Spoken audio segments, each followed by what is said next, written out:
we're back to a full paper, and it's Jelmer's going to present it, and I'm not going to read the title because it's very long. Sure. But this paper won a Best Paper award, so it represents the top 1% of papers at the conference, so it's a fantastic achievement. Thank you very much. Okay, thank you. Yeah, I shorted my title a little bit because I also thought it was too long.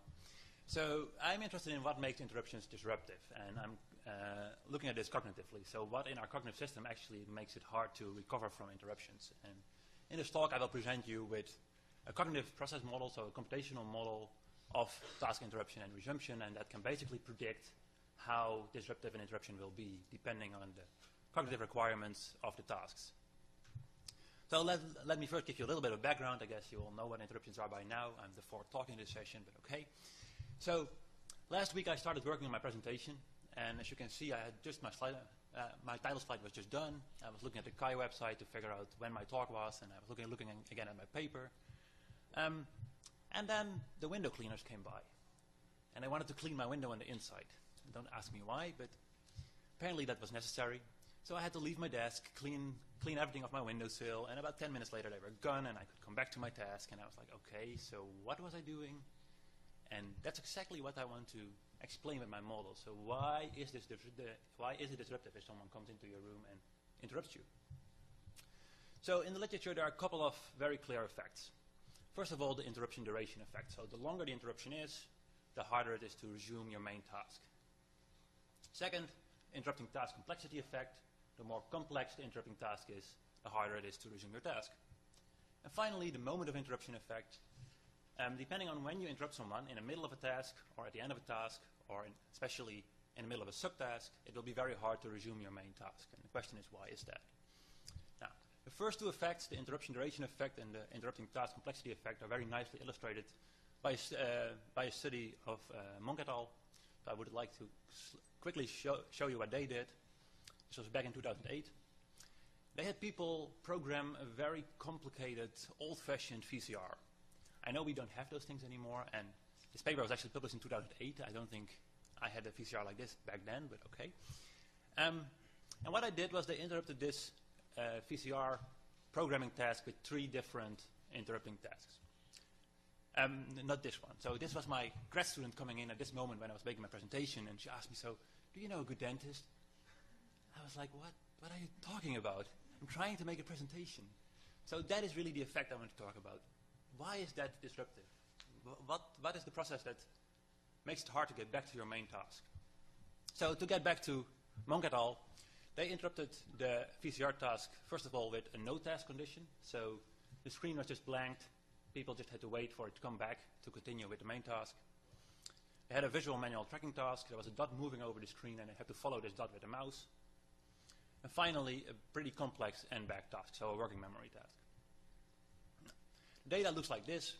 At the bottom, you see the no task condition. So on the x-axis, I plotted interruption duration. So the interruption could be 3, I think 8, or 13 seconds. And on the y-axis, I plotted resumption lag, so how long it takes them to get back to the main task. In the no task condition, it takes them about 1300 milliseconds. And what you can see is that the longer the interruption was, also the longer it took them to come back to the main task. It's a very small effect, but it's clearly there.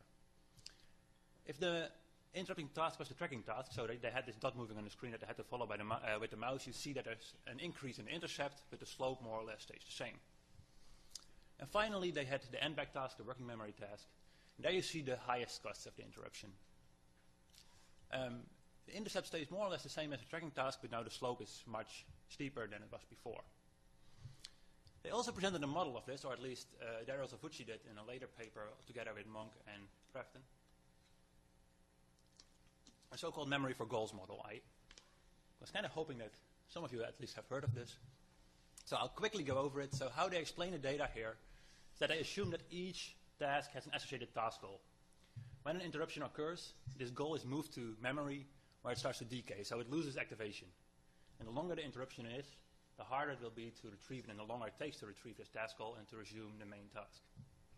Now, how do they explain the data? As you can see in the no task condition, there is still this increase, even though they don't, oh, but there's one more thing to this model, and that is that they assume that people rehearse the task goal while doing the interrupting task.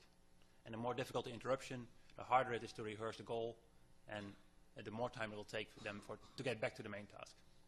So to explain this data, they had to make two additional assumptions. First of all, the tracking task takes longer to get back to because participants have to reorient on the task. In the no task condition, they can just keep looking at the location of the VCR task. In the tracking task, they have to look back from the right side of the screen to the left side, and that takes time. That's why the intercept is higher.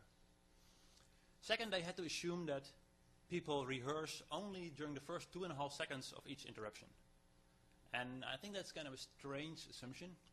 But if they wouldn't make that assumption, the no task condition would just be a straight line. Because if they would just rehearse the task call over and over and over again during the interruption, there's no reason why it would take more time to get back to this task with longer interruptions. So I have an alternative model, which is definitely inspired by memory for goals, but it's slightly different, and I think it can explain the data better. So it's called memory for problem states, and I will talk you through it quickly. So what you see here is we have a primary task, an interruption, and then we resume the primary task. First, we have some normal task processing in the primary task. Then the interruption occurs, you start doing some normal processing in the interruption. And the question is now, what happens when you come back to the primary task? And for that, what's very important is the problem state resource. So I'll quickly explain that to you. So what's a problem state? It's an intermediate representation that's necessary for performing a task. So basically, it's working memory. For instance, if I ask you to solve 3x minus 6 is 12. So who knows the answer to that? Okay, who said 6? And how did you calculate that? 3x is 18 and x is 18 by 3. Thank you. So you use the intermediate step 3x is 18, and you have to store that in your working memory or in your problem state, as we call it. So it's really this intermediate information that's important for interruptions. It's very the properties of the problem state are the following. First of all, it's directly accessible, so it doesn't really take time to access the information in the problem state. However, it can store only a single element. I'm not going into detail on this, but it can only store one element of a task. If you want to store multiple elements, they have to go to memory, and it takes longer to retrieve them. And this is typically referred to as the focus of attention in the working memory literature. So what happens if our primary task has a problem state? Well, it's there all the time during the normal task processing.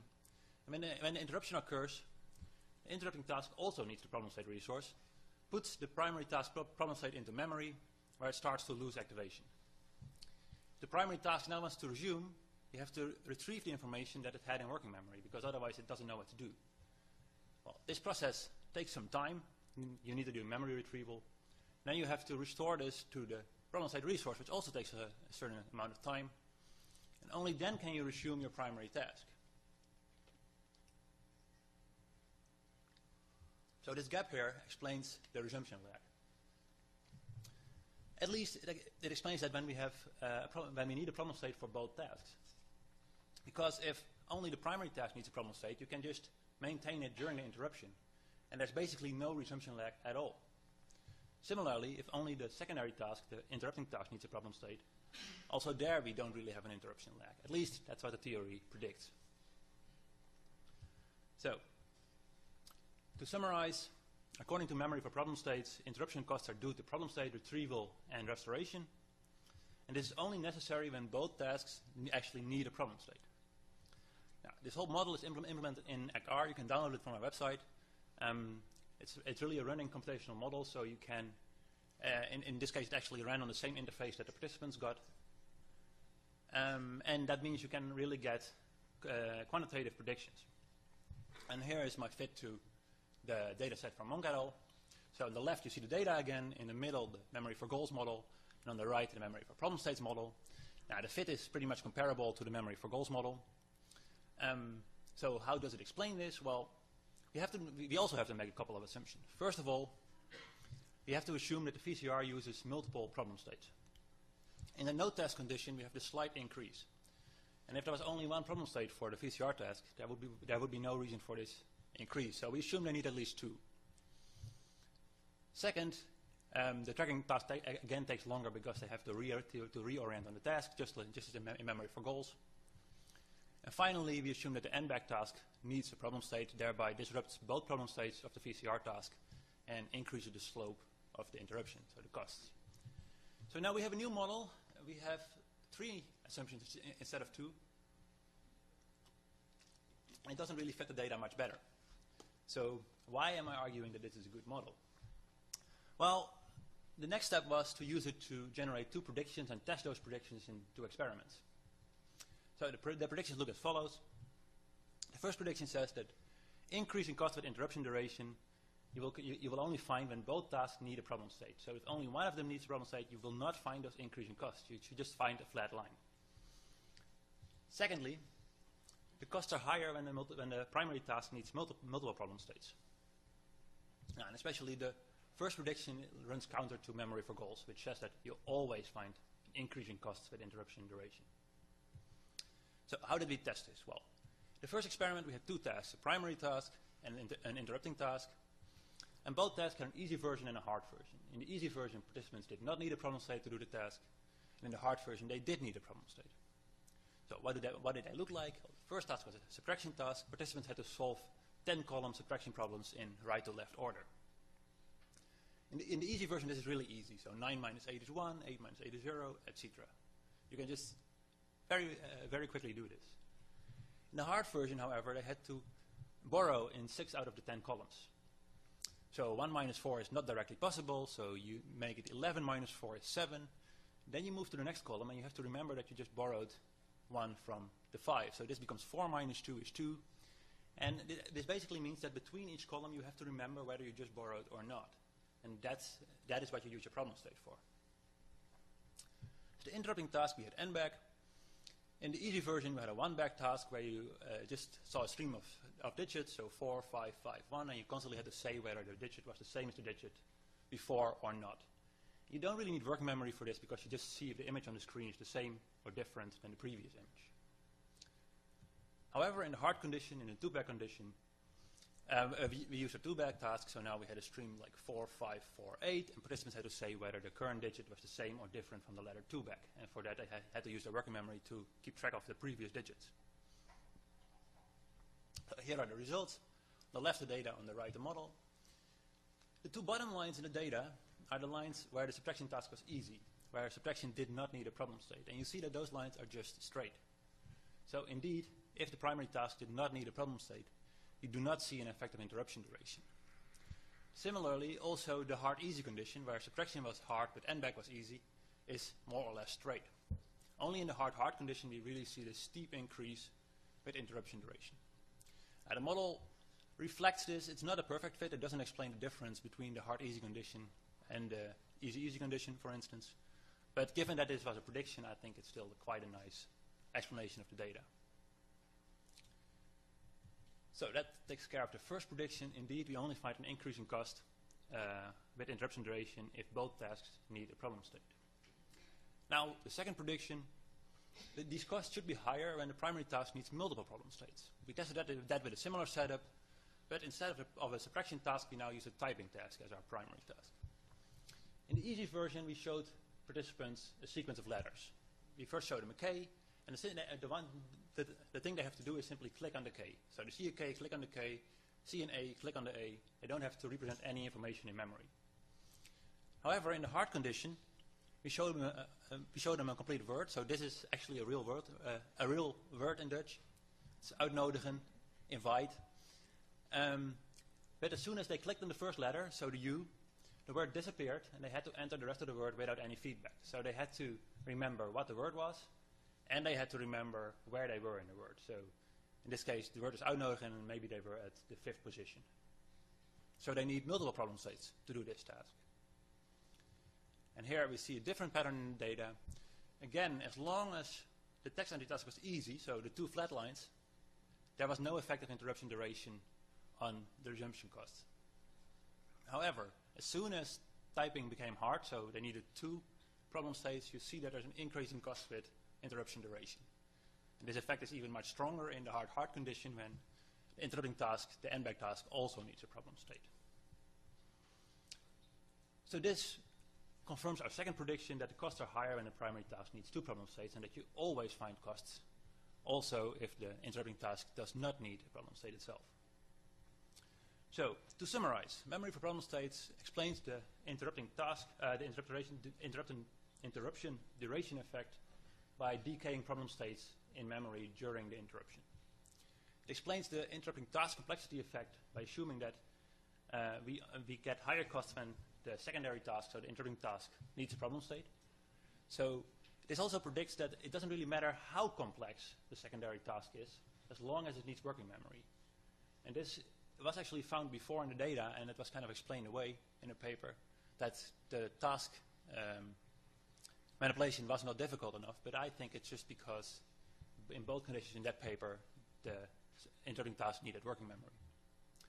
And finally, it also explains the moment of interruption effect, and this is because in the middle of a task, you probably have a problem state for the primary task. Well, at the end, so say you're writing a paper and you're at the end of a paragraph, you might not have a problem state anymore. So interrupting on that moment is much better than interrupting in the middle of a subtask. This basically summarizes memory for problem states, and that's all I wanted to tell you today. Thank you very much for your attention.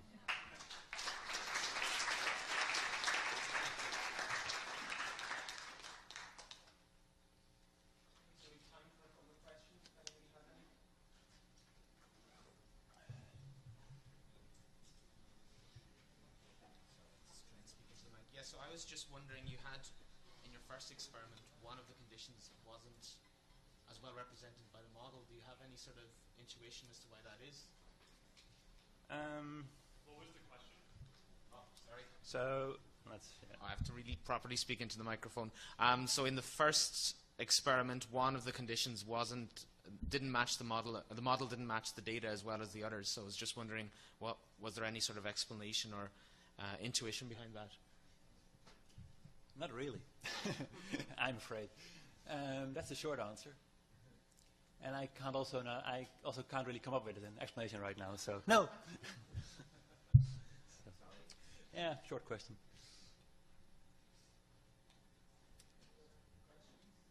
It was just a really good presentation, so I think you covered everything. So let's thank the whole speakers session. again.